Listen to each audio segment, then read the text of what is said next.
దేవాలయాలపై ప్రభుత్వ నియంత్రణ ఉండకూడదని బీజేపీ గవర్నమెంట్ సుప్రీంకోర్టు ఆఫ్ ఇండియాకి తెలిపిందనే వార్త ఇప్పుడు దేశవ్యాప్తంగా అందరూ మాట్లాడుకుంటున్నారు.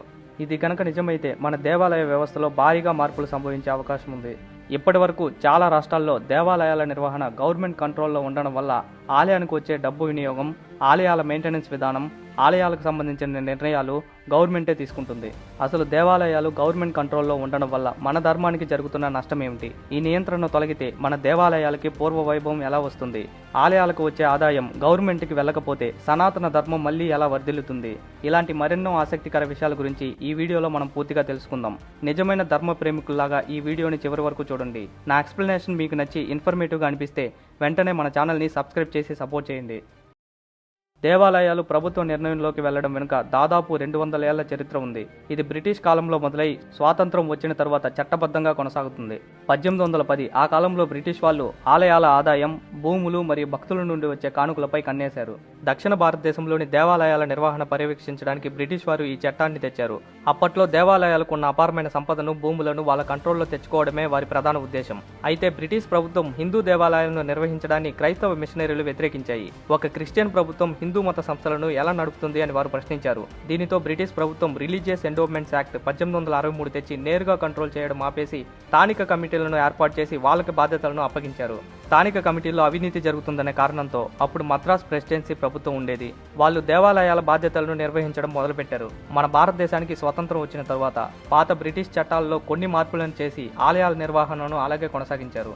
1951లో ఆంధ్రప్రదేశ్, తమిళనాడు ప్రాంతాల్లో దేవాలయాల నిర్వహణ కోసం హిందూ రిలీజియస్ అండ్ చారిటబుల్ ఎండోర్మెంట్స్ చట్టాన్ని తీసుకొచ్చారు. దీని ప్రకారం ఆలయాలకి ఒక కమిషనర్ను నియమించి దేవాలయాలకు సంబంధించిన ఆస్తులు, నగలు మరియు రోజువారీ ఖర్చులపై పూర్తి స్థాయిగా ప్రభుత్వం కంట్రోల్లోనే ఉండాలని ఈ చట్టాన్ని తీసుకొచ్చారు. అప్పటి నుంచి దేవాలయాలు గవర్నమెంట్ కంట్రోల్లోనే ఉంటున్నాయి. అయితే ఆలయాల్ని గవర్నమెంట్ కంట్రోల్ నుంచి తొలగించాలని బీజేపీ గవర్నమెంట్ సుప్రీంకోర్టుకి తెలిపింది. ఎందుకంటే రాజ్యాంగంలో ఆర్టికల్ 25, 26 ప్రకారం ప్రతి మతానికి వారి సంస్థలను వారే నిర్వహించుకునే హక్కు ఉంది. కానీ ప్రభుత్వం కేవలం హిందూ దేవాలయాలను మాత్రమే నియంత్రిస్తుందని, చర్చిలు, మసీదులను వదిలేస్తుందని విమర్శలు వస్తున్నాయి. అందుకే బీజేపీ గవర్నమెంట్ టెంపుల్స్ ని ఫ్రీ చేయాలని సుప్రీంకోర్టుకి తెలిపింది. అలాగే దేవాలయాల నుండి వచ్చే ఆదాయం ప్రభుత్వం ఇతర పనులకు వాడుతుందని, దీనివల్ల ధర్మ ప్రచారం అడ్డుపడుతుందని ఫ్రీ టెంపుల్స్ ఉద్యమాన్ని హిందూ సంస్థలు, హిందూ ప్రజలు అందరూ సపోర్ట్ చేస్తున్నారు. ఇలా ఆలయాలకి స్వాతంత్ర హక్కులు కల్పించడం వల్ల ఏం జరుగుతుంది? ప్రస్తుతం ఆలయాల నుంచి వచ్చే ఆదాయాన్ని గవర్నమెంట్ కంట్రోల్ చేస్తుంది. ఆ డబ్బుని ఎలా ఉపయోగించాలన్నది గవర్నమెంట్ నిర్ణయిస్తుంది. ఇప్పుడు బీజేపీ గవర్నమెంట్ కోరినట్టు జరిగితే ఆలయాలకి ఫైనాన్షియల్ ఫ్రీడమ్ దొరుకుతుంది.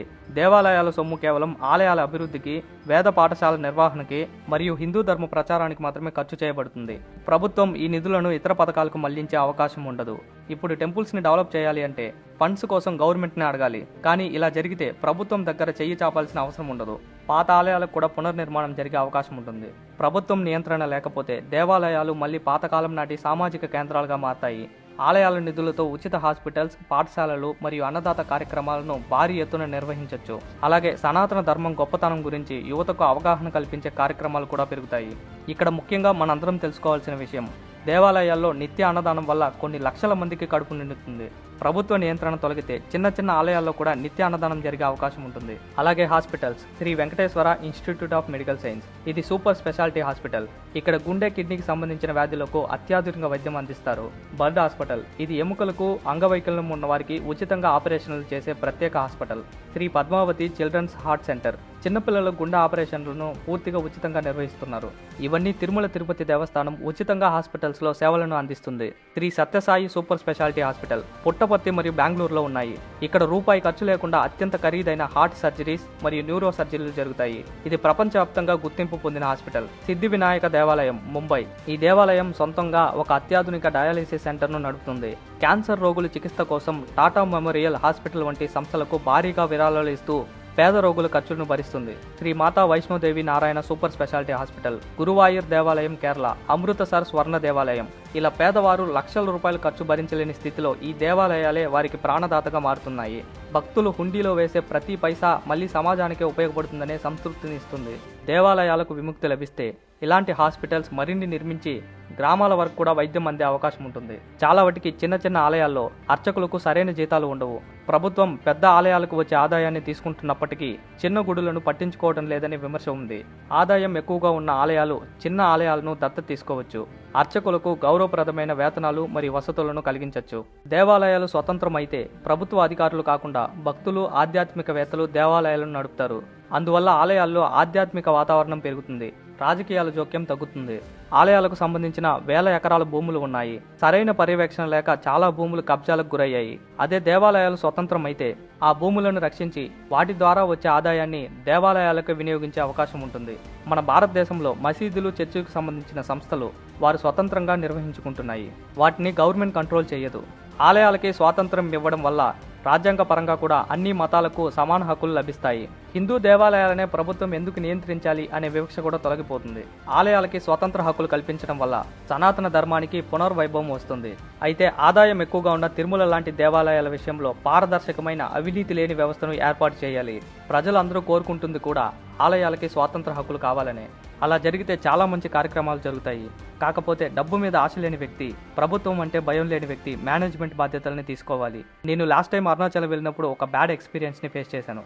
రాజగోపురం ఎదురుగానే ఒకడు వస్తున్నాడు. అది చూసి చాలా బాధ అనిపించింది. అలాగే అక్కడ క్లీనింగ్ కూడా సరిగా ఉండదు. రోడ్ సైడ్ చూస్తే మురికి కంపు వాసన వస్తుంది. గవర్నమెంట్ వాటిని పట్టించుకోవడం లేదు. ఒకవేళ ఆలయాలకి స్వతంత్ర హక్కులు కల్పిస్తే ఇవన్నీ మారే అవకాశం కూడా ఉంటుంది.